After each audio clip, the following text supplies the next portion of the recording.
こんばんは、新パイロットきよきよです。フライトシムの世界へようこそ。今日ご紹介するのは、日本の航空史に残る国産旅客機 NAMC-YS11 です。このローカルレジェンドシリーズの最新機体は、その当時多く飛んでいたあの時代の空気を体験することができるレトロ感たっぷりの機体です。今日はこの機体の操作方法をご紹介しつつ、この YS11 が一体どんなフライト体験を提供してくれるのか見ていきましょう。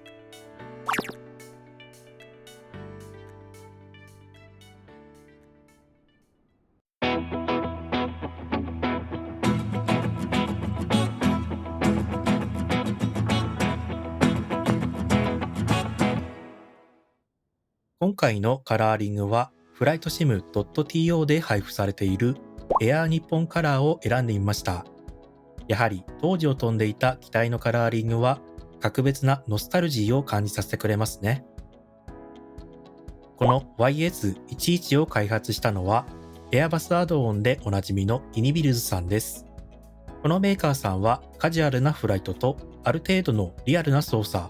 その絶妙なバランスを実現することで有名です。コックピットに足を踏み入れると、まず目に飛び込んでくるのは使い込まれたケーキとトグルスイッチ。デジタルとは全く無縁のアナログの美しさがここにあります。窓もクリックで開閉できるようになっていて、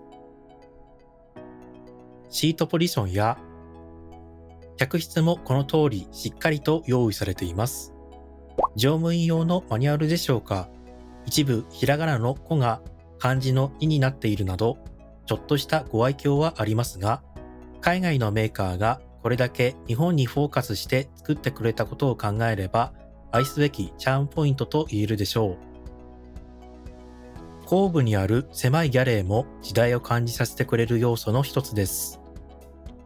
さらにイニビルズ機体では珍しく、トイレのドアや客室の窓の日よけまで動かせるようになっており、内部の細部にまでこだわりを感じさせてくれます。そして真の主役はエンジンサウンドです。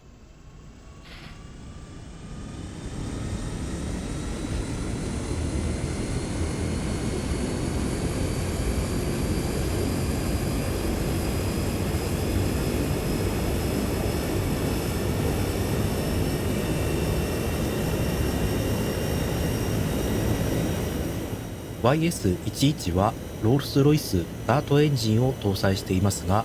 マイクロソフトフライトシミュレーター上では独特の甲高いうなりや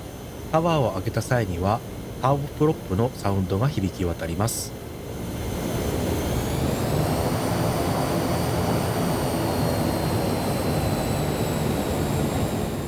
あなたはもう日本のローカルエアラインのパイロットです。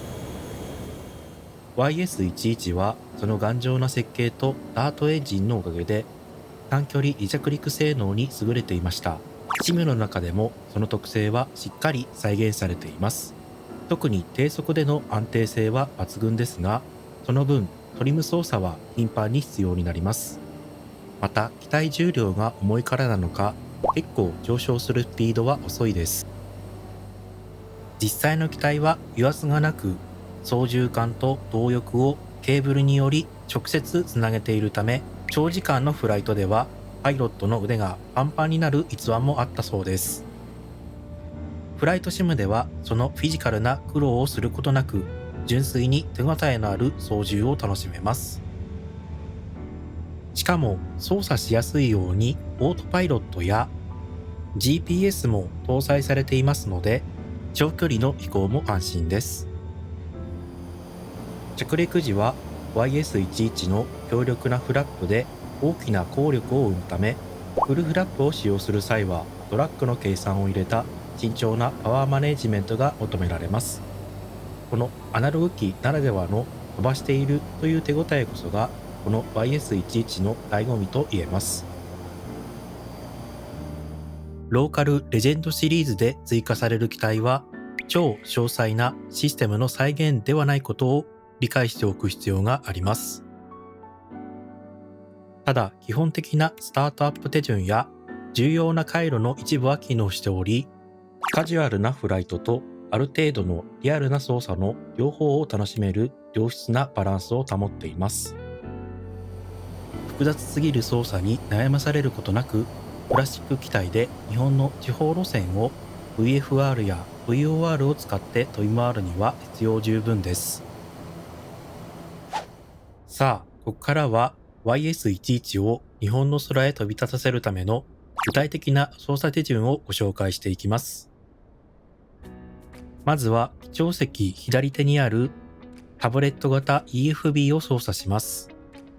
マイクロソフトフライトシミュレーター2020の場合は、機体のカバーとチョークを外してください。2024の場合は、Alt プラス9キーを押して外します。そしてドアをすべて閉めます。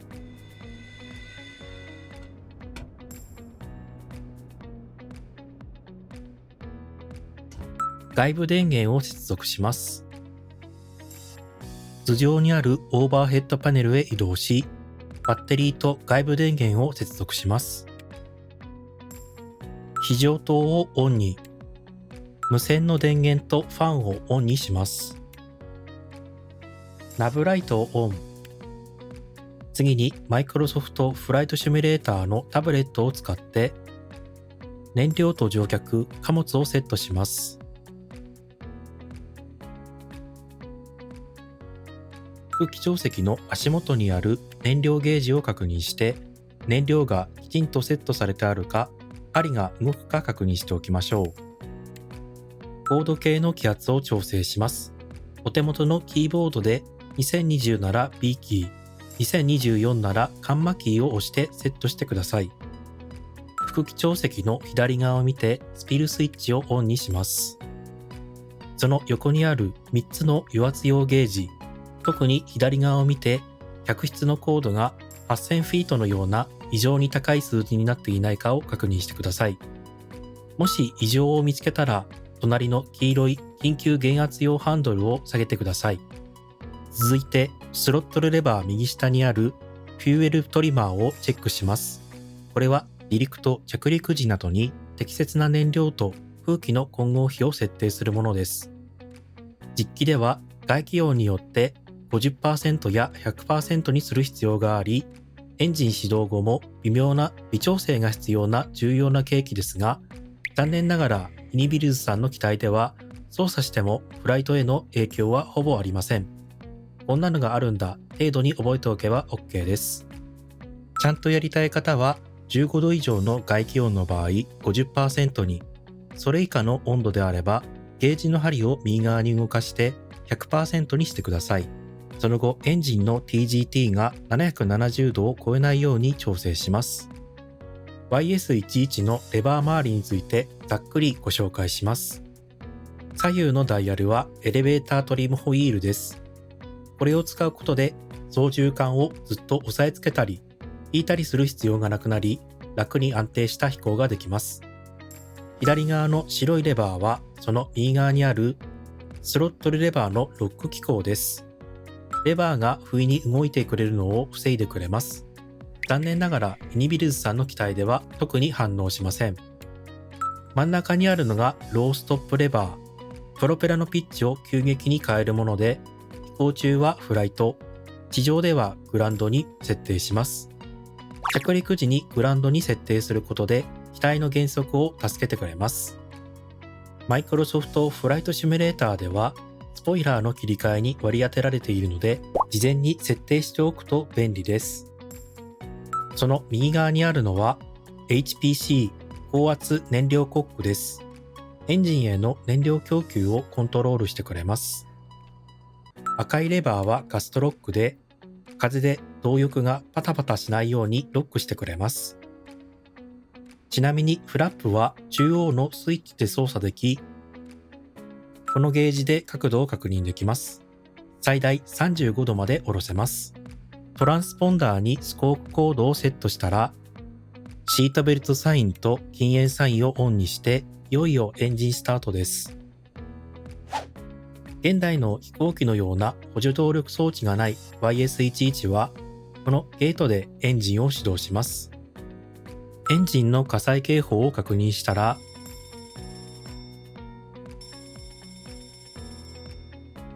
燃料のブースターポンプをオンに、アンチコリジョンライトをオン、パーキングブレーキがセットされてあることを確認します。HPC の2番をオンの位置へ、スターターセレクトをナンバー2側に倒し、スターターマスターをオンにしたら、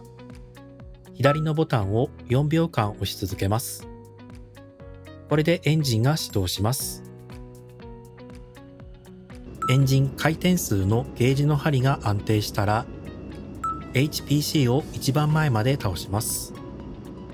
左側一番エンジンも同様に HPC をオン。スターターセレクターをナンバー1側に倒し、スターターマスターをオンにして4秒間左のボタンを押します。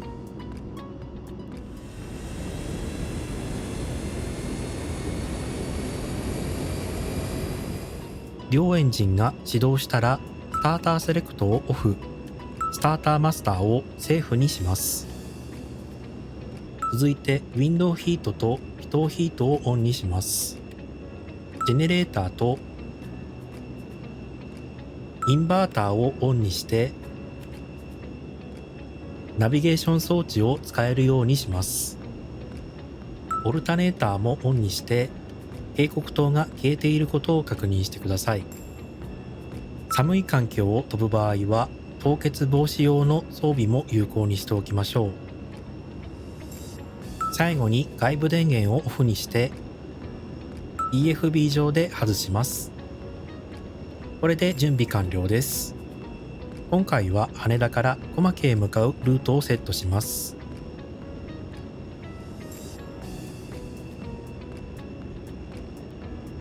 VOR を使いたいので、ナビゲーション周波数を使えるようにします。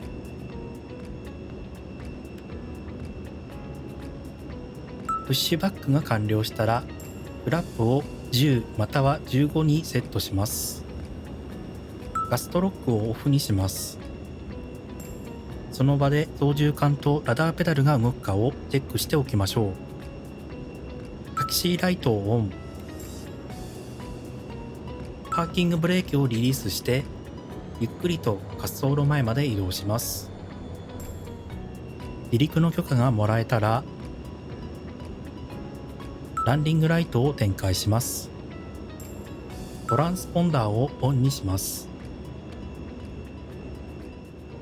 滑走路に進入したら、スロットルを前に倒して、エンジン回転数を 15000rpm まで上げます。速度ゲージを確認し、90から110ノットで操縦桿を引いて機体を動かせます。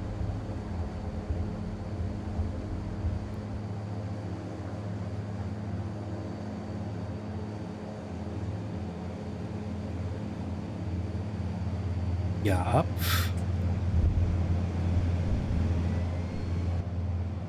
地上から1000フィートほど上昇したら、操縦桿を前に倒して加速します。タクシーライトとランディングライトをオフ。HPC とスロットルを少し後ろに引いてフラップをゼロに戻します。燃料のブーストポンプをオフに。上昇時の速度の目安は150ノットです。今回は16000フィートで巡航することを目指します。フライトプラン通りに飛びたい場合は CDI を V ロックから GPS に変更し、トラックモードを押してください。ある方位に飛びたい場合はヘディングセレクターを操作してからオートパイロットのヘディングモードを押します。上下のコントロールはバーティカルスピードセレクターを使います。16000フィートに到達したらアルティチュードホールドを押してください。14000フィートを超えたら高度計の気圧を標準気圧の2992にセットしましょう。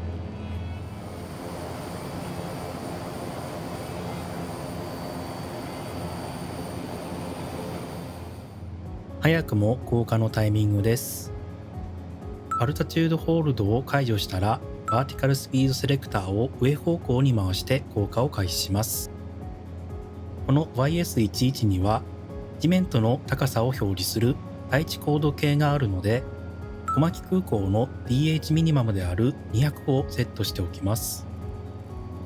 14000フィート以下になったので、2020なら B キー、2024ならカンマキーを押して再び気圧を調整してください。ナビゲーション周波数に ILS の 108.9 をセットします。スロットルを引いて速度を下げていきましょう。速度が下がったらフラップを展開していきます。200ノットになったらフラップを10まで下げられます。165ノットでフラップ20、最終的に136ノットでフラップ35まで下げられます。タクシーライトとランディングライトをオン。燃料のブーストポンプをオンにし、HPC を一番前まで倒します。オートパイロットを使用している場合は、一度方位を調整して、オートパイロットのヘディングを有効にします。ナビゲーション装置の CDI を押して GPS から VLOCK に切り替えます。コースを調整するインジケーターを使って341度をセットします。ギアダウンします。右下にある緑のランプが3つ点灯したら、正常に着陸装置が降りています。ILS を受信すると、コースのインジケーターに太い矢印と細くて白い針が表示されます。オートパイロットを使う場合はローカライザーを押しますが、今回は解除して手動で着陸します。後ろのタイヤが滑走路に設置したら、ローストップレバーを後ろに引いてください。